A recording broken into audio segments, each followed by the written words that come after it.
അസ്സലാമലൈക്കും. ആകെ പടച്ചോന്റെ ആദ്യമുക്തായ ആദരവായ റസൂലുള്ളാഹ് ആരാധനയ്ക്കർഹനേകനാണെന്ന സന്ദേശം നൽകിയ നൂറുള്ളാഹ് മാനവർക്കായെന്ന് നേർവഴി കാട്ടിയ മക്കത്തുദിത്ത ഹബീബുള്ളാഹ് മംഗകൾ കുത്തമിയാമിന ബീവി പെറ്റ മുഹമ്മദ് സ്വല്ലല്ലാഹ് ആകെ പടച്ചോന്റെ ആദ്യമുക്തായ ആദരവായ റസൂലുള്ളാഹ് ആരാധനയ്ക്കർഹനേകനാണെന്ന സന്ദേശം നൽകിയ നൂറുള്ളാഹ് ഒരു നാൾ നബിയും അബൂബക്കർ സിദ്ദീഖും ഒരുമിച്ചവർ സൗഗുഹയിൽ പ്രവേശിച്ച് സിദ്ദീഖുൽ അക്ബറിൻ മടിയിൽ തല വെച്ച് അന്ത്യപ്രവാചകർ നിദ്രയും പ്രാപിച്ച് ചന്ദ്രവദനം കണ്ട് സിദ്ദീഖൊരു പുഞ്ചിരി തൂകുന്നുണ്ട്. പുഞ്ചിരി തൂകുന്നു, ചുറ്റിലും നോക്കുന്നു, ഊതും പഴുതുമടയ്ക്കുന്നു.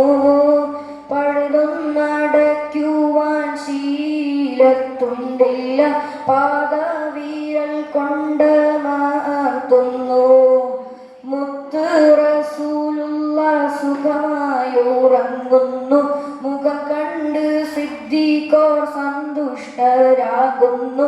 മൂർഖൻ പാമ്പൊന്നുടൻ കാലിൽ കടിക്കുന്നു, മൂർച്ഛിച്ച വേദന സിദ്ദീഖിലേറുന്നു. നബിയെ ഉണർത്തിയില്ല, സിദ്ദീഖോരെ വേദന മാറുന്നില്ല. പൊട്ടിയൊഴുകിയ കണ്ണുനീർത്തുള്ളികൾ പെട്ടെന്ന് മുത്ത് റസൂലിന്റെ വട്ടമുഖത്തൽപ്പം തട്ടിയ നേരത്ത് ഞെട്ടിയുണർന്നൊന്നു നോക്കുന്നേ. എന്താ സിദ്ദീഖോരെ നിങ്ങൾ കരയുന്നു, എന്ത് പീണനെന്ന് ചൊല്ലുവിൻ പെട്ടെന്ന്. എൻ്റെ മനതാരിൽ വേദന തിങ്ങുന്നു, എല്ലാം പറഞ്ഞ അബൂബക്കർ നബിയോട് ഉമിനീർ പുരട്ടി നബി. സിദ്ദീഖോരെ ഉഗ്രവിഷമിറക്കി.